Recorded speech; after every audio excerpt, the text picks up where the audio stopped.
October 16th, 1944. The Lorraine region of eastern France. Oberstleutnant Heinrich von Schroeff, commander of the 112th Panzer Brigade, stood in the cupola of his Panther AUS FG, watching through Zeiss optics as American armour moved into position across the fog-shrouded valley. The distinctive sloped hulls and open-topped turrets were unmistakable. M10 tank destroyers, the Americans called them Wolverines. Von Schroeff permitted himself a slight smile. These thin-skinned improvised weapons had been the subject of much discussion among German tank commanders, and none of it complimentary. The M10, with its measly 3 inches of frontal armour and open turret, was considered little more than a self-propelled anti-tank gun, inadequate for the brutal reality of armoured warfare on the Western Front. Through his headset, von Schroeff heard his gunner Feldwebel Klaus Richter chuckle. They sent these tin cans against Panthers. The Americans must be desperate. Von Schroeff was about to respond when the lead M10 fired from a position he hadn't even identified, nearly 100 metres distant. The 76mm armour-piercing round struck the Panther to his right, penetrating the side armour and detonating the ammunition. The 45-ton tank erupted in flames, its turret blown clear of the hull by the internal explosion. There was no time for the crew to escape. Within 90 seconds, 3 more Panthers were burning, their crews dead or dying, picked off by M10s that had materialised from concealed positions throughout the valley. Von Schroeff's smile was gone. What he didn't know, what none of the German commanders racing their vaunted Panthers and Tigers across France understood yet, was that they weren't facing an improvised stopgap weapon. They were encountering a precisely engineered tank destroyer that would rewrite the tactical doctrine of armoured warfare and send hundreds of German heavy tanks to early graves. The M10 tank destroyer emerged from a fundamental shift in American military doctrine that German commanders completely misunderstood. While the Wehrmacht integrated tanks and tank destroyers into combined arms formations, the US Army created an entirely separate branch dedicated to one mission: killing enemy armour. The Tank Destroyer Force, established in December 1941 just after Pearl Harbor, was built on the doctrine of mobility, firepower and aggressive counterattack. Its motto, Seek, Strike, Destroy, represented a philosophy that horrified traditional American military planners but proved devastatingly effective. Lieutenant General Leslie McNair, the architect of the Tank Destroyer Force, believed that heavily armoured American tanks engaging in slugging matches with German panzers was a waste of industrial capacity.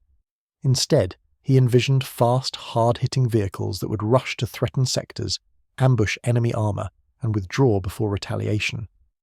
The armour was deliberately thin to maximise speed. The turret was open-topped to reduce weight and improve crew visibility. Every design choice sacrificed protection for lethality and mobility. The M10 that resulted from this doctrine shocked American tank crews when they first saw it. Built on a modified M4 Sherman chassis, the M10 mounted a new 3-inch gun, the M7, in a distinctive pentagonal turret. At 29.6 tons, it was actually lighter than the Sherman despite being larger. The armour maxed out at 2.25 inches on the gun mantlet, with the hull front at a mere 1.5 inches on the lower glacis. By comparison, the German Panther had 3.2 inches of frontal armour sloped at 55 degrees, effectively doubling its resistance. German intelligence reports from late 1943, when M10s first appeared in Italy, dismissed the vehicle as evidence of American desperation. The open turret, they noted, left the crew vulnerable to artillery fragments, grenades, and even small arms fire. The thin armour could be penetrated by 50mm guns at combat ranges. The manual traverse for the turret, a cost-saving measure that eliminated the complex and heavy hydraulic systems, meant the M10 needed 80 seconds to rotate the turret 360 degrees, an eternity in combat. Hauptmann Otto Carius, the legendary German tank ace who would be credited with destroying over 150 enemy tanks, encountered M10s for the first time in September 1944 near Arnhem during Operation Market Garden. His assessment, recorded in his combat diary, reflected the typical German attitude. The American tank destroyer is a joke.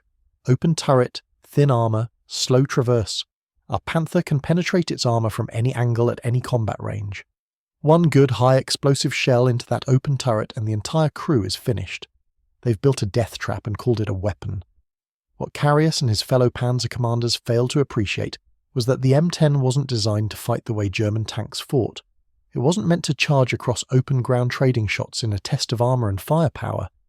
The M10 was an ambush predator, and in the bocage country of Normandy, the forests of the Ardennes, and the rubble-strewn cities of Germany, it would prove to be one of the most lethal vehicles on the battlefield. The M10's 3-inch M7 gun was a masterpiece of American ordnance engineering that German intelligence consistently underestimated. With a muzzle velocity of 2,600 feet per second firing M79 armour-piercing capped ballistic cap rounds, the gun could penetrate 3.9 inches of armour at 1,000 yards at 30 degrees obliquity. This was sufficient to penetrate the side armour of any German tank and the frontal armour of most. More importantly, American doctrine emphasised shooting from ambush at ranges under 800 metres, where penetration performance increased dramatically. The M10 crews were trained obsessively in one specific skill: rapid precision fire from concealed positions.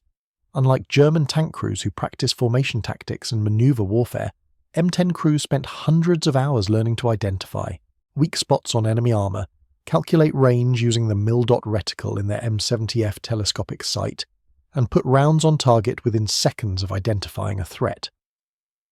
Sergeant John McAuliffe of the 634th Tank Destroyer Battalion described the training in a 1944 letter home. "We don't learn to charge and manoeuvre like the tankers. We learn to hide, to wait, to identify targets at extreme range, and to kill with the first shot. Our instructors, some of them veterans from North Africa, drilled into us that the M10 is not a tank. It's a sniper rifle on tracks. You don't get into shootouts. You don't expose yourself unnecessarily. You find a position with good fields of fire and multiple escape routes. You wait for the enemy to expose a weak point. Then you kill him and displace before he can retaliate." The emphasis on first shot kills was critical because the M10's reload time of 7 to 10 seconds, depending on crew proficiency, meant that a second shot wasn't guaranteed. The ammunition stowage, 54 rounds of 3-inch ammunition stored in racks along the hull sides and floor, was sufficient for a sustained engagement, but vulnerable to penetrating hits. A single German armour-piercing round that penetrated the M10's thin armour would likely detonate the ammunition, killing the crew instantly. This vulnerability forced M10 crews to adopt tactics that seemed cowardly to German commanders schooled in aggressive armoured warfare. American tank destroyers would fire from positions 1,000 metres or more distant, often from defilade where only the gun and upper turret were visible. They would engage, displace immediately to alternate positions, engage again, and continue this deadly game of cat and mouse until the enemy withdrew or was destroyed. The results of these tactics first became apparent during the Battle for Normandy in June and July 1944. The 899th Tank Destroyer Battalion, equipped with M10s, was attached to the 2nd Armoured Division during Operation Cobra, the breakout from the bocage. On July 26th, elements of the 899th encountered Kampfgruppe Heinz, a battle group built around 14 Panther tanks from the 2nd Panzer Division, near the town of Saint-Gilles.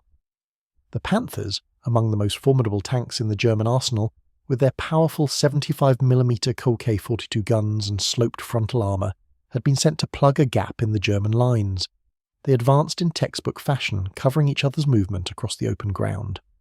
What they didn't know was that 4 M10s from a company, 899th Tank Destroyer Battalion, were concealed in tree lines bracketing their route of advance. The M10 commanders, using maps prepared by reconnaissance units, had identified the likely German approach routes and positioned their vehicles accordingly, each with clear fields of fire and covered withdrawal routes to alternate positions. The engagement began at 7:43 a.m. when Sergeant David Hughes, commanding the lead M10, identified the Panthers at 1,100 metres through his optics. He waited following his training until the range closed to 800 metres and the lead Panther's thinner side armour was exposed. His gunner, Corporal James Chen, laid the gun using the precise mil-dot reticle, accounting for range, wind, and the target's movement. The 3-inch gun fired. The M79 armour-piercing round struck the lead Panther just behind the turret ring, penetrating the 40mm side armour and detonating inside the crew compartment. The Panther stopped immediately, smoke pouring from the hatches as the surviving crew bailed out. Before the Germans could react, the other 3 M10s opened fire from their concealed positions. Within 40 seconds, 5 Panthers were burning or immobilized, their crews killed or wounded. The remaining Panthers, their commanders unable to locate the source of the devastating fire, went into a defensive posture, pulling back behind a small rise. It was exactly the wrong response. The M10s, following their doctrine, immediately displaced to alternate firing positions that commanders had pre-selected to cover that exact piece of terrain. When the Panthers crested the rise to engage what they thought were the American positions, they instead exposed their side armour to M10s, firing from completely different locations. 3 more Panthers died in the next 60 seconds. The surviving 6 Panthers, now facing an enemy they couldn't see and couldn't effectively engage, withdrew in disorder. The M10s, rather than pursuing, held their positions and called in artillery on the withdrawal route. 2 more Panthers were immobilised by 155mm shells, their tracks broken or their crews stunned. The entire engagement lasted less than 7 minutes. 8 Panthers destroyed or immobilised, 6 damaged, all for 0 American losses. The M10s never closed within 600 metres of their targets, and never exposed themselves to effective return fire. The German after-action report, recovered from captured documents, revealed the confusion and frustration of commanders encountering these tactics for the first time. Enemy-deployed tank destroyers in concealed positions with overlapping fields of fire, initial contact at approximately 800 metres, no muzzle flashes visible due to terrain and vegetation, attempts to locate and engage enemy positions unsuccessful, enemy displaced after each engagement, making counter-battery fire ineffective. Recommend withdrawal when facing this weapon system in terrain favourable to ambush tactics. By August 1944, German tactical manuals were being hastily updated to address the M10 threat, but the recommendations revealed a fundamental problem. The manuals advised avoiding terrain where M10s could establish ambush positions, maintaining dispersion to limit losses from single engagements, and using reconnaissance to identify tank destroyer positions before the main force advanced. The issue was that these recommendations described avoiding combat in precisely the terrain where the German army was being forced to fight. The bocage country of Normandy, the forests of the Vosges Mountains, the urban environment of Aachen, these were all ideal ambush terrain, and the Germans had no choice but to fight there. The M10's other great advantage, one that German commanders found equally frustrating, was its mobility. The vehicle's power-to-weight ratio of 14.4 horsepower per ton was superior to the Panther's 13 horsepower per ton, despite the German tank's more powerful engine. On roads, the M10 could reach 30 miles per hour, and its reliable twin GM 671 diesel engines, the same engines used in thousands of trucks and ships, almost never broke down. Panthers, by contrast, were mechanical nightmares. The Maybach HL230 engine was temperamental, prone to overheating, and required constant maintenance. The complex interleaved road wheel suspension, while providing excellent cross-country performance, would freeze solid in winter when mud packed between the wheels and froze overnight. Transmission failures were endemic, with some Panther battalions reporting 30% of their vehicles deadlined due to mechanical issues even without enemy action. The M10's mechanical reliability meant it could maintain operational tempos that German armour couldn't match. During the pursuit across France in August and September 1944, M10 battalions routinely covered 60 to 80 miles per day, keeping pace with advancing infantry and arriving in threatened sectors with time to prepare ambush positions. Panthers attempting similar movements left trails of broken-down vehicles that had to be destroyed by their own crews to prevent capture. Oberst Hans von Luck, commanding the 125th Panzer Grenadier Regiment during the fighting withdrawal through France, noted in his memoirs the frustration of facing an enemy whose tank destroyers seemed to appear everywhere. The American tank destroyers were like ghosts. We would advance to a new defensive line, and they would already be there, waiting. Our intelligence could never predict their positions. Our reconnaissance would report a route clear, and an hour later our Panthers would be burning in an ambush. The speed with which they moved and repositioned made planning defensive operations nearly impossible. The open-topped turret, which German commanders initially viewed as a critical weakness, proved to be less vulnerable than expected and offered significant advantages in actual combat. Yes, the crew was theoretically vulnerable to artillery fragments and small arms fire, but in practice, M10s operated far enough from the front lines that small arms weren't a factor, and artillery was a threat to all armoured vehicles. Meanwhile, The open turret provided the crew with exceptional situational awareness. In the close terrain of European battlefields, the ability to hear enemy vehicles, spot infantry, and maintain 360-degree observation without relying solely on periscopes was invaluable.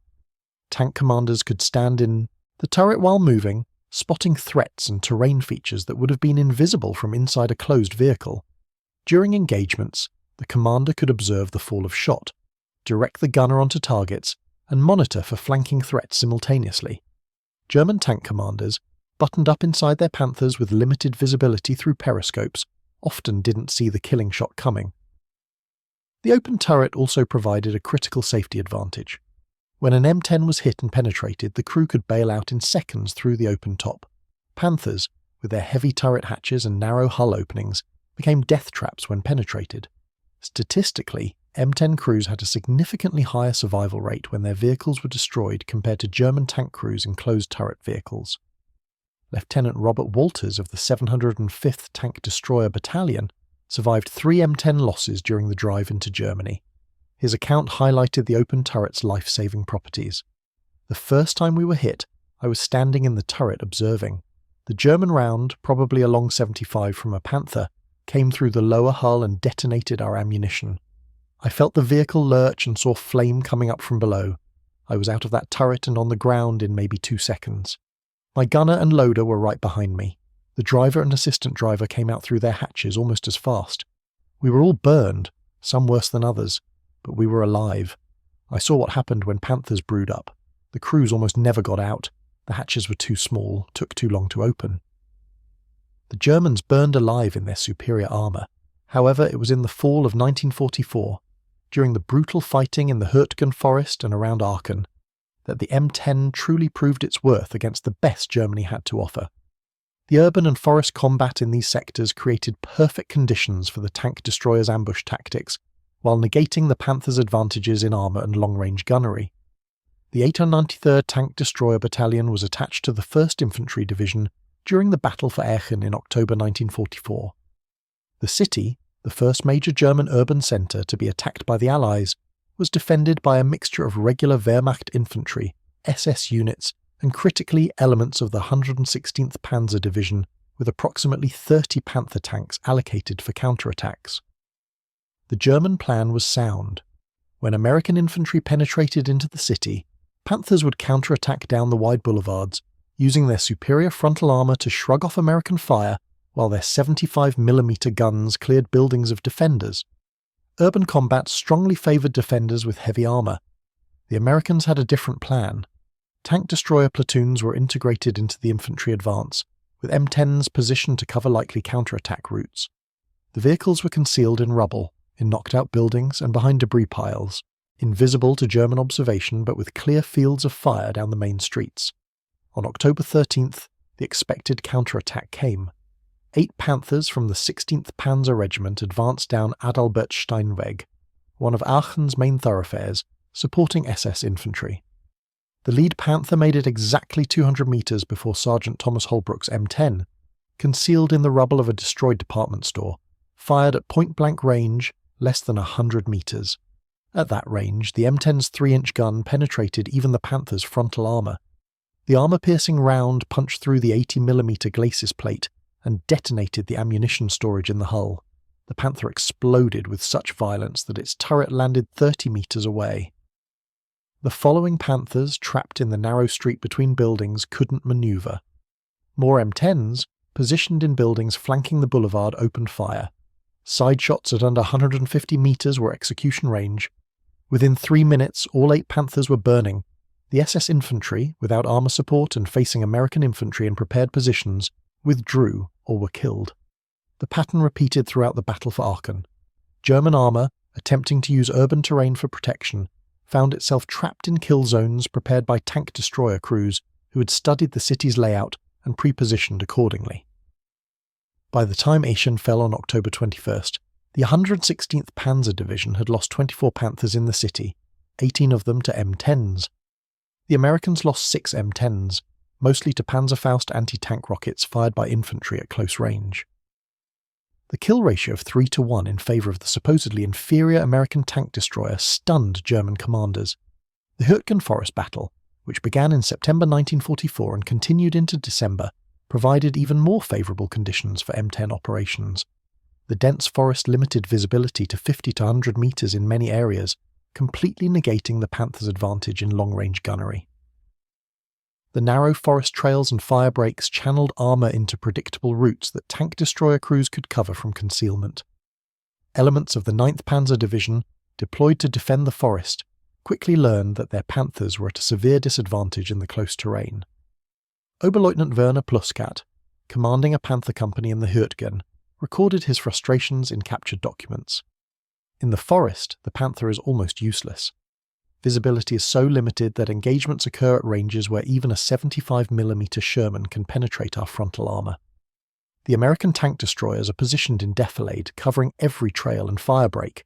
We cannot manoeuvre off the trails, the forest is too dense and the ground too soft. We advance down predictable routes directly into their guns. I've lost 6 Panthers in 2 days without destroying a single enemy vehicle. We literally cannot see them until after they fire. The Americans, understanding the terrain, would position M10s 50 to 75 metres back from trail intersections, concealed in heavy vegetation. German armour advancing down the trails would pass the intersection, exposing their side armour, before M10 gunners would fire at ranges under 100 metres, ensuring penetration. By the time the Germans realised where the fire originated, the M10 would be displacing through the forest to an alternate position. The tactic was brutally effective. The 803rd Tank Destroyer Battalion, operating in the Hürtgen from October through December, claimed 42 German tanks destroyed for the loss of 11 M10s, a kill ratio that would have been impossible in open terrain where the Panther's superior armour would have been decisive. However, the supreme test of the M10 came during the Battle of the Bulge, Germany's last great offensive in the West, launched on December 16, 1944. Hitler had assembled his last mobile reserves, including the 6th Panzer Army with over 200 Panthers and the elite units of the Waffen-SS, for a desperate thrust through the Ardennes aimed at splitting the Allied armies and recapturing Antwerp. The offensive initially achieved complete surprise, smashing through thinly held American lines and threatening to recreate the disaster of 1940. Tank destroyer battalions, scattered across the front, found themselves fighting desperate defensive actions against overwhelming German armour. The doctrine of mobility and aggressive counterattack had to be abandoned in favour of static defence, something the M10 wasn't designed for. The results should have been disastrous. Instead, they were revelatory.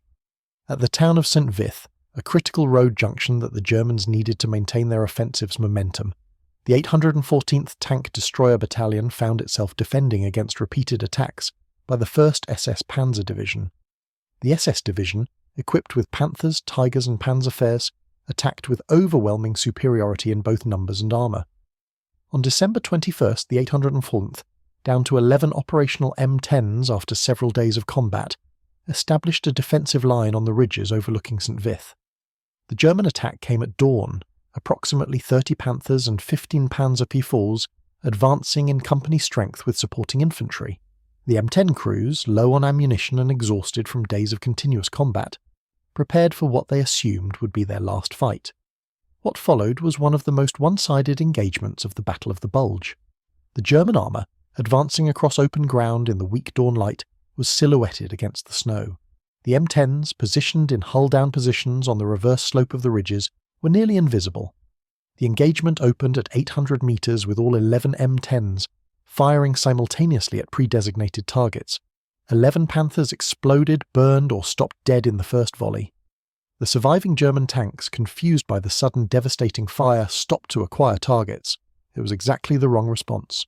Stopped armour is dead armour. The M10s continued firing, their crews working with mechanical precision born of endless training. Load, aim, fire, observe, adjust, fire again. The 3-inch guns barked steadily, and Panthers died. Within 4 minutes, 23 German tanks were destroyed or abandoned. The survivors withdrew in disorder, leaving their dead and wounded. The 814th lost 0 M10s in the engagement. One vehicle was hit by return fire, but the round struck the gun mantlet and deflected, causing only superficial damage. The German after-action report captured weeks later revealed the psychological impact. Attack on St. Vith resulted in unacceptable losses. Enemy anti-tank defence far stronger than intelligence indicated. tank destroyer fire devastatingly accurate. Recommend bypassing this position. The recommendation was rejected. The Germans needed St. Vith's road network. They attacked again the next day with similar results. By the time St. Vith finally fell on December 23rd due to infantry infiltration, rather than armoured assault, the 1st SS Panzer Division had lost 47 tanks in and around the town, 31 of them to the 814th Tank Destroyer Battalion. Throughout the Bulge fighting, M10 battalions demonstrated that their doctrine worked even in defensive situations. The emphasis on concealment, precision fire, and exploiting terrain proved equally effective whether attacking or defending. German commanders, desperate to maintain offensive momentum, found their Panthers burning in ambushes around every Belgian village and forest crossroads. The 629th Tank Destroyer Battalion, defending near Bastogne, claimed 38 German tanks destroyed during the siege. The 705th Tank Destroyer Battalion, operating with the 82nd Airborne Division, claimed 44 tanks. The 771st Tank Destroyer Battalion destroyed 29 tanks in 6 days of fighting. These weren't cherry-picked engagements or propaganda numbers. They were verified by after-action reports cross-referenced with German loss records. The kill ratios consistently favoured the M10, typically by 3 to 1 or better, despite the Panther's theoretical superiority in armour and firepower. Oberst Otto Rehmer, commanding the Führer-Begleit Brigade during the Bulge offensive, confronted this reality in his sector. His brigade, equipped with Panthers and supporting Panther battalion, lost 22 tanks in 5 days of fighting around Mannheim. Rehmer's report to his superiors, captured in 1945, abandoned the earlier dismissive tone toward American tank destroyers. The enemy tank destroyer battalions are the most dangerous element of American anti-tank defense. Their tactics of ambush from concealment, precise long-range fire, and immediate displacement make them extremely difficult to counter. Our Panthers possess superior armour and firepower in theory, but in practice, the Americans control the engagement parameters. They fire from ranges and positions where our advantages are negated. Recommend avoiding advance routes that favour enemy ambush tactics, but in the Ardennes all routes favour the defender. We are attacking into prepared positions against an enemy who can replace losses while we cannot. As the Bulge offensive ground to a halt in early January 1945, the German army had lost approximately 600 tanks in the offensive, a loss rate they could not sustain. M10 battalions, along with other American anti-tank assets, had destroyed roughly 35% of those tanks, a disproportionate share given their numbers.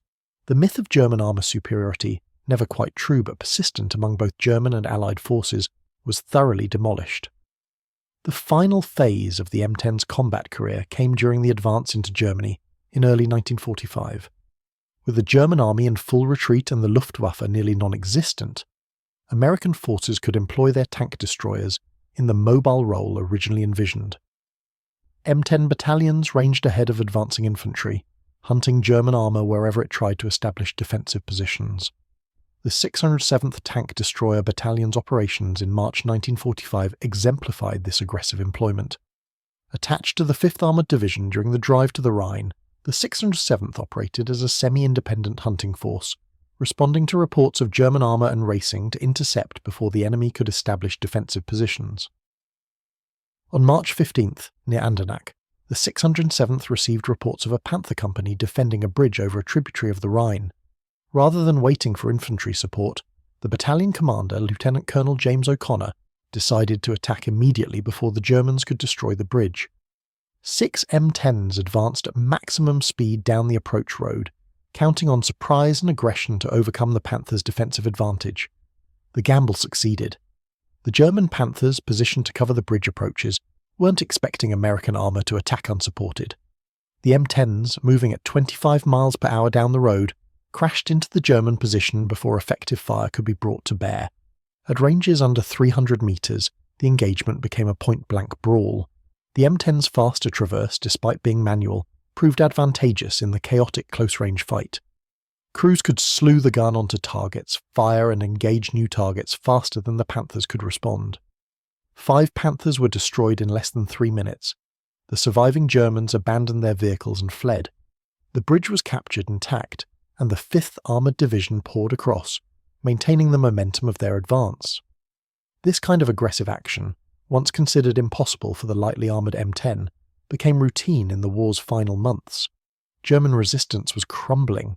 Fuel shortages immobilised much of Germany's remaining armour. Trained crews were almost non-existent, with some Panthers being crewed by men with less than 20 hours of training in the vehicle. Under these conditions, the M10's advantages in mobility, reliability and crew training proved decisive even in meeting engagements, where German armour theoretically held the advantage. By April 1945, as Allied forces closed in on Berlin from east and west, the German tank force was effectively destroyed. Scattered Panthers and Tigers continued fighting, some until the very last days of the war, but they were isolated relics of a military force that no longer functionally existed. The M10 battalions, by contrast, were at peak effectiveness. Crews had hundreds of hours of combat experience. Mechanics kept the reliable GM diesels running with minimal maintenance. Ammunition and fuel, the lifeblood of mechanized warfare, flowed in unlimited quantities from the American industrial machine.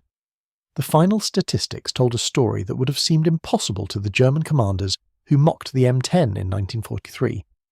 American tank destroyer battalions equipped with M10s were credited with destroying approximately 2,500 German armoured vehicles during the war in Europe. The actual number, accounting for shared kills and unconfirmed destructions, was likely higher. M10s themselves suffered approximately 500 total losses in combat, a kill ratio of 5 to 1. More significantly, the loss rate per engagement heavily favoured the M10. When M10s encountered German armour, they destroyed the enemy vehicle 78% of the time, while suffering their own loss only 22% of the time. This represented a tactical superiority that contradicted every theoretical analysis of the two vehicles' capabilities. The German veterans who survived the war slowly came to terms with the reality of what they'd faced. In post-war interviews and memoirs, many acknowledged that American tactical doctrine and crew training had been more important than the hardware specifications that obsessed military planners. Oberst Hans von Luck, who commanded armoured units throughout the war, wrote in his memoirs published in the 1980s that the American approach to armoured warfare, initially scorned by German professionals, had proven superior. We believed that superior equipment and aggressive tactics would always triumph. Our Panthers were better armed and better armoured than anything the Americans fielded. But the Americans understood something we didn't. In actual combat, the side that sees first and shoots first usually wins, regardless of armour thickness. Their tank destroyers were designed around this principle. They traded armour for mobility and crew visibility. They emphasised training in gunnery and tactics over technological superiority. Their crews were taught to think like hunters, not soldiers. The result was that our technical superiority meant nothing. We rarely saw them before they shot. When they hit us, our superior armour didn't matter because they hit us in the sides or rear where we were vulnerable. When we did get shots at them, they'd already displaced, and we wasted ammunition shooting at where they had been. The American M10 was a better weapon than our Panther because it was designed for how combat actually happened, not for how we imagined it should happen. Otto Carius, the tank ace who initially dismissed the M10 as a joke, admitted in a 1990s interview that his assessment had been wrong, born of professional arrogance. We were so convinced of our superiority that we couldn't imagine the Americans would develop effective tactics with inferior equipment. The M10 wasn't inferior. It was different, designed for a different tactical doctrine. Once we encountered crews who understood how to employ it, the vehicle was deadly. I never liked facing them. Give me a Sherman any day over an M10 in ambush position. At least with the Sherman, I had a chance in a straight fight. The M10s never gave you a straight fight. Perhaps the most telling vindication came from American analysis of German tank development during the war. As the war progressed and German industry produced ever heavier tanks, the Panther, then the Tiger, then the King Tiger, the trend was clear. Germany was responding to a perceived tank versus tank competition, building heavier armour to defeat enemy armour. The American approach, embodied by the M10, was fundamentally different. Rather than escalating armour thickness, the Americans focused on tactics, training, and doctrine that made armour thickness less relevant. A 70-ton King Tiger with its nearly impenetrable frontal armour was still vulnerable from the side and rear, still subject to mechanical breakdown, still dependent on fuel and trained crews that Germany no longer possessed in adequate quantities. An M10 with 3 inches of armour and a 76mm gun could destroy a King Tiger just as effectively as it destroyed a Panther, provided the crew could get a side or rear shot. An American doctrine emphasized creating exactly those opportunities. The irony wasn't lost on post-war military analysts. Germany's most advanced tanks, technical marvels that represented the cutting edge of armoured vehicle design, were less effective weapons than America's supposedly obsolete tank destroyer. Superior engineering couldn't compensate for inferior logistics, inadequate crew training, and flawed tactical doctrine. The M10 wasn't a superior vehicle to the Panther in a specification sheet comparison, but it was a superior weapon system when crew training, tactical doctrine, logistical support, and operational employment were factored in. The Germans had built beautiful, sophisticated tanks that required expert crews, constant maintenance, and specific tactical conditions to be effective. The Americans built functional weapons that average crews could employ effectively under any conditions. In the brutal mathematics of industrial warfare, function defeated sophistication. The M10 was phased out of American service soon after the war ended, replaced by more modern tank destroyers, and eventually made obsolete by the evolution of main battle tanks that combined armour, firepower, and mobility in a single platform. But its combat record influenced armoured warfare doctrine for decades. The emphasis on crew training over vehicle specifications, the value of tactical mobility over armour thickness, the importance of firing first from concealment rather than absorbing hits while closing to effective range, these lessons shaped how NATO forces approached armoured warfare throughout the Cold War.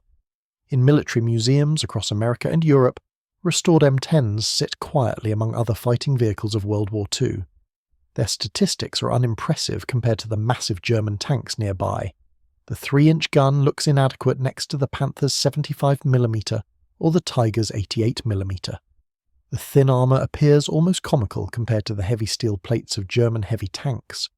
But the combat records tell a different story. The crews who hunted Panthers through the forests of Europe, who ambushed Tigers in Italian villages, who destroyed hundreds of German tanks while suffering minimal losses themselves, they knew the truth that took German commanders years to accept. In the brutal algebra of combat, the M10 was one of the most effective tank killers of World War II. The German commanders who mocked it learned too late that superiority isn't determined by armour thickness or gun calibre, but by the trained crews behind the weapons and the doctrine that guides their employment. By the time that lesson was learned, hundreds of burning Panthers scattered across Europe testified to its truth. The M10 wasn't the most powerful tank destroyer. It wasn't the best armoured or the fastest or the most technologically advanced. It was simply the most effective at its intended mission, killing enemy armour while surviving to kill again. In the end, that's the only statistic that mattered. The crews who crewed those open-top turrets and hunted Panthers through 2 years of brutal combat understood something the German Panzer commanders never quite grasped. You don't win by having the best tank. You win by killing the other guy's tank first. The M10 and its crews excelled at that mission. The smoking wrecks of German armour scattered from Normandy to Berlin were the proof. The technological evolution of the M10 during its combat service revealed another dimension of American material superiority that German commanders found increasingly frustrating. While German tank production struggled with resource shortages and constant design changes, American industry refined and improved the M10 without disrupting production lines or creating logistical nightmares. The early M10s, designated M10A1 when fitted with the Ford GAA engine instead of twin diesels, began arriving in late 1943. The switch to the GAA, the same engine used in later Sherman variants, simplified logistics and improved parts availability. More importantly, it increased horsepower from 375 to 450, improving acceleration and hill climbing ability. Crews reported that the JR-powered M10s felt significantly more responsive in combat situations where rapid repositioning meant the difference between survival and destruction. Ammunition development followed a similar pattern of continuous improvement. The original M79 armour-piercing capped ballistic cap round, effective against most German armour at combat ranges, was supplemented in 1944 by the M62 armour-piercing capped round with improved penetration characteristics. This new ammunition could defeat 4.1 inches of armour at 1,000 yards at 30 degrees obliquity, sufficient to penetrate even Panther frontal armour at favourable angles. More significantly, The introduction of high-velocity armor-piercing rounds with tungsten carbide cores in late 1944 gave M10s the ability to penetrate any German tank from the front at combat ranges. These rounds, designated M93, were in short supply due to tungsten scarcity, but were issued to tank destroyer battalions facing heavy German armor concentrations. The psychological impact on German crews was profound. Panthers and Tigers, whose crews had relied on frontal armor for protection, discovered that even hull-down positions offered no safety against the improved American ammunition. Lieutenant Friedrich Körner, a Panther commander captured near Cologne in March 1945, described the shock of being penetrated frontally during an interrogation. "We were in hull-down position, only the turret and gun visible. The American tank destroyer was at least 900 meters distant. We felt safe. Our frontal armor had always protected us." The round hit the glacis plate, which should have deflected it. Instead, it punched through like the armor was paper. The penetration killed our driver and radio operator instantly. The rest of us abandoned the tank. After that, we knew no position was safe. If they could see us, they could kill us. The M10's most significant limitation, its relatively short effective range compared to German tank guns, was addressed not through vehicle modifications but through tactical innovation. Tank destroyer battalions began integrating forward observers equipped with radios directly into infantry units. These observers would identify German armor positions and relay precise coordinates to M10 platoons positioned several kilometers behind the front lines. The tank destroyers would then move rapidly to pre-selected firing positions that offered good fields of fire on the reported enemy positions, arriving often before German crews realized they'd been spotted. This system, primitive by modern standards, gave M10 units something approaching real-time battlefield awareness, a capability German armor units completely lacked by 1945. Staff Sergeant Michael Benedetto of the 654th Tank Destroyer Battalion described the system's effectiveness during operations in the Ruhr Pocket in April 1945. "We'd get a radio call that Panthers were dug in near a specific village. We'd check our maps, identify the likely positions based on terrain, and pick our firing positions before we ever left our assembly area. By the time we arrived, we knew exactly where we were going and where to expect the enemy. The Germans had no idea we were coming until we started shooting. We destroyed 4 Panthers in one engagement without them ever acquiring us as targets. They probably never even knew what hit them." This integration of reconnaissance, communication, and rapid response created a system that multiplied the M10's effectiveness far beyond its technical specifications. German armor, operating with degraded communications and little effective reconnaissance by late war, was fighting blind against an enemy that could see the entire battlefield. The crew selection and training processes for M10 battalions also evolved significantly as the war progressed. Early battalions received crews drawn from general armor training programs, but by 1944, the Tank Destroyer Center at Camp Hood, Texas, was running specialized courses that produced crews specifically trained for the M10's unique requirements.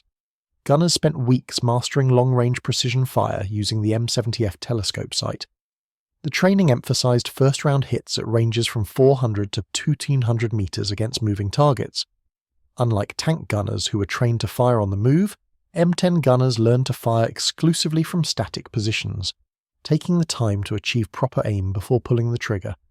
The difference in hit probability was dramatic. Army analysis showed that M10 gunners achieved first-round hits 73% of the time at 800 meters against stationary targets, compared to 41% for Sherman tank gunners. Against moving targets, the difference was even more pronounced. The emphasis on precision over volume of fire meant that M10s could engage at longer ranges with higher probability of achieving lethal hits. Commanders received extensive training in terrain analysis and position selection. They learned to read topographic maps to identify positions offering good fields of fire, covered approaches, and multiple withdrawal routes. They studied photographs of destroyed German tanks to learn the location of critical vulnerabilities. They practiced calling for artillery support and coordinating with infantry units. By 1945, M10 commanders were arriving in Europe with more training hours than German company commanders, a reversal of the situation in 1943 when veteran German crews faced inexperienced American units. The impact on combat effectiveness was measurable. Battalions arriving in late 1944 and early 1945 achieved higher kill ratios with fewer losses than earlier units, despite facing increasingly desperate German resistance. The reliability factor, initially underappreciated, became increasingly important as the war progressed. M10s required approximately 4 hours of maintenance per day of operation, most of it routine checks and minor adjustments that could be performed by the crew. Panthers required 8 to 12 hours of maintenance per day, much of it specialized work requiring trained mechanics and special tools. In sustained operations, this difference was decisive. An M10 battalion could operate continuously for weeks with minimal downtime. A Panther battalion would see its operational readiness steadily decline, with more vehicles deadlined for maintenance than lost to enemy action. By March 1945, some German Panther units reported only 20 to 30% of their assigned vehicles operational, not due to combat losses but mechanical failures. The Americans, meanwhile, maintained operational rates above 85% even in continuous combat. When M10s were damaged or destroyed, replacement vehicles arrived within days, often hours. The enormous depot system the Americans constructed in Europe ensured that spare parts, replacement vehicles, and ammunition were always available. German units made do with whatever they could scavenge from destroyed vehicles or captured stocks. Hauptmann Werner Hanke, maintenance officer for a Panther battalion in early 1945, described the logistical collapse in his diary. "We have 17 Panthers assigned, but only 5 are operational. The others await parts that will never arrive. Transmissions, final drives, engine components, all are broken and irreplaceable. Meanwhile, we watch American columns pass with their tank destroyers, all operational, all fueled, all ready for combat. They've lost vehicles, we see the battle damage, but the next day new ones appear. They fight with industrial logistics. We fight with desperation and scrap metal." The winter of 1944 to 1945 exposed another M10 advantage that hadn't been apparent in earlier fighting.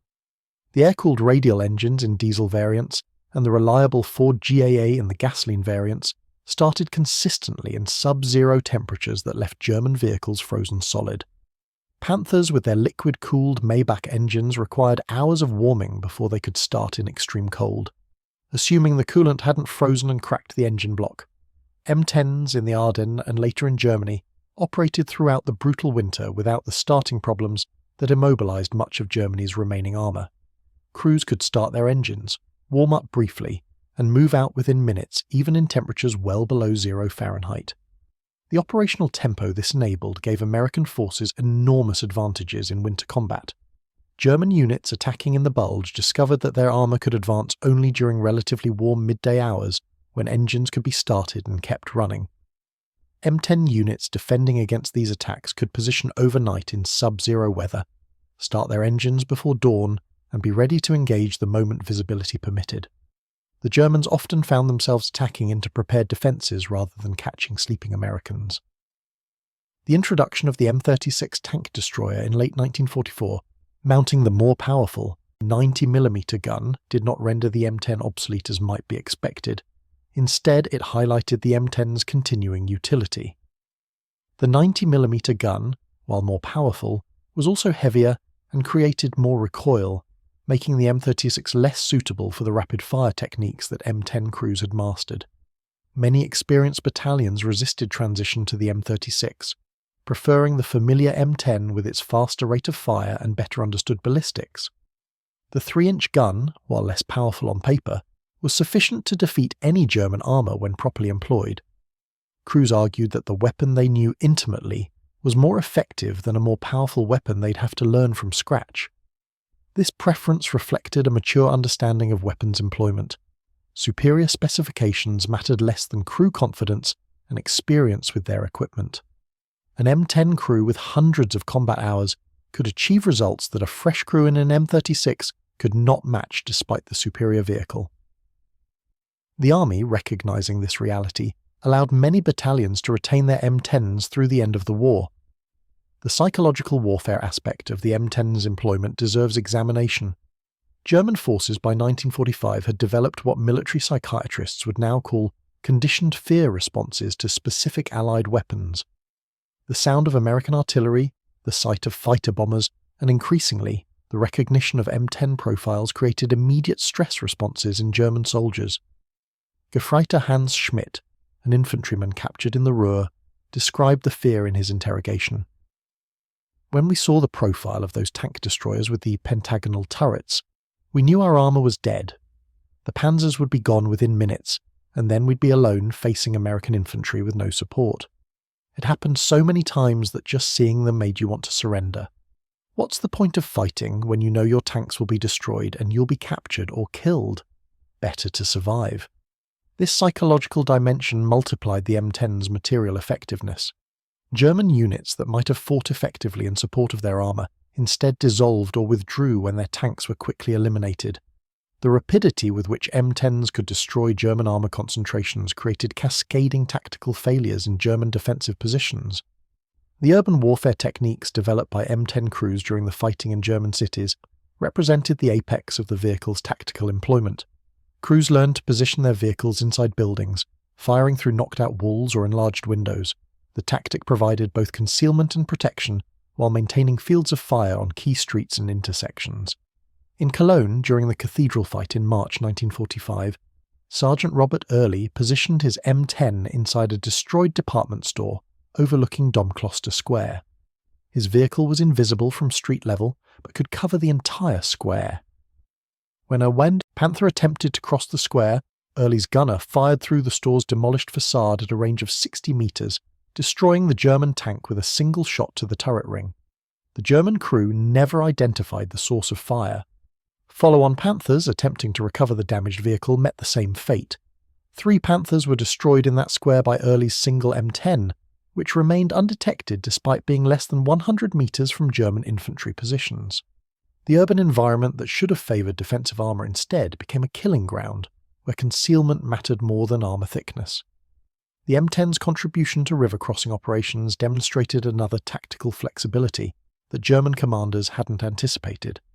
Tank destroyers would position on the near bank in hull-down positions, providing overwatch fire for engineering units constructing bridges.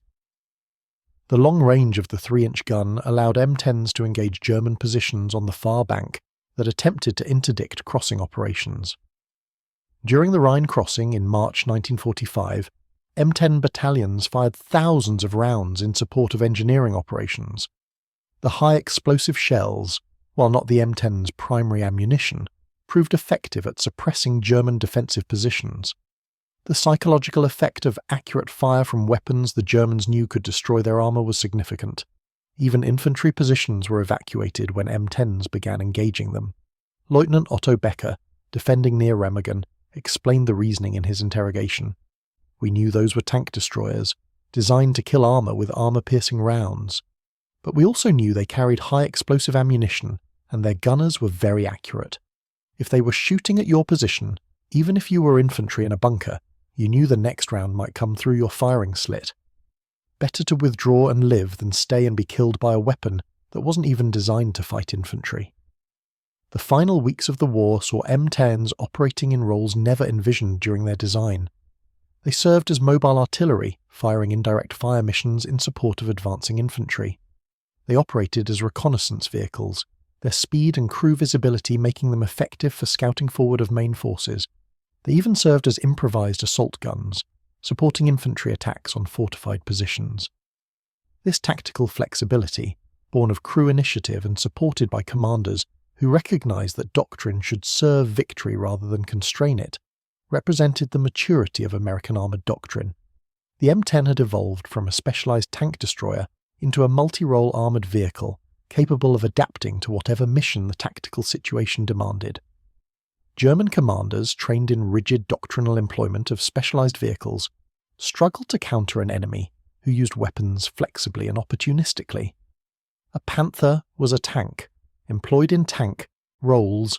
An M10 was whatever it needed to be to accomplish the mission: tank destroyer, assault gun, mobile artillery, reconnaissance vehicle, or psychological warfare platform. The victory in Europe in May 1945 ended the M10's combat career in that theatre, but the lessons learned shaped armoured warfare doctrine for generations. The emphasis on crew training over technical superiority, the value of tactical flexibility, the importance of logistics and maintenance, and the recognition that the side that shoots first usually wins regardless of armour thickness, all became foundational principles of American armoured doctrine. The German veterans who survived learned these lessons at terrible cost. The mockery of April 1943, when the M10 first appeared and was dismissed as a thin-skinned improvisation, had transformed into respect bordering on fear by war's end. The hundreds of destroyed Panthers, Tigers, and other German armour scattered across Europe testified to the M10's effectiveness. In the final accounting, the M10 represented something more significant than a successful weapon system. It embodied a fundamentally different approach to warfare, one that emphasised practical effectiveness over theoretical superiority, that valued crew quality and tactical doctrine as much as vehicle specifications, and that understood industrial capacity and logistical support as weapons as important as guns and armour. The German approach, producing ever more sophisticated vehicles in ever smaller numbers, crewed by increasingly inexperienced men, supported by a collapsing logistics system, was defeated not just militarily but philosophically. The M10, derided by those same Germans as proof of American industrial mediocrity, instead proved to be a weapon perfectly suited to industrial-age warfare.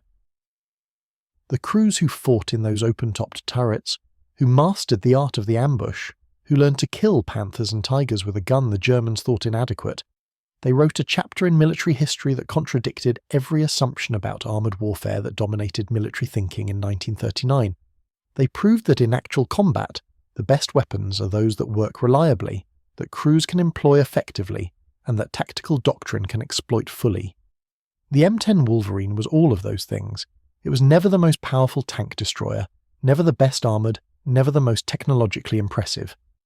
But it was, measured by the only metric that matters in war, effectiveness at accomplishing its mission, one of the most successful armoured vehicles of World War II. The German commanders who learned that lesson did so while watching their Panthers burn, destroyed by a weapon they'd been taught to mock. By the time they understood their error, the war was lost and the lesson written in the smoking steel of destroyed German armour across 2 continents.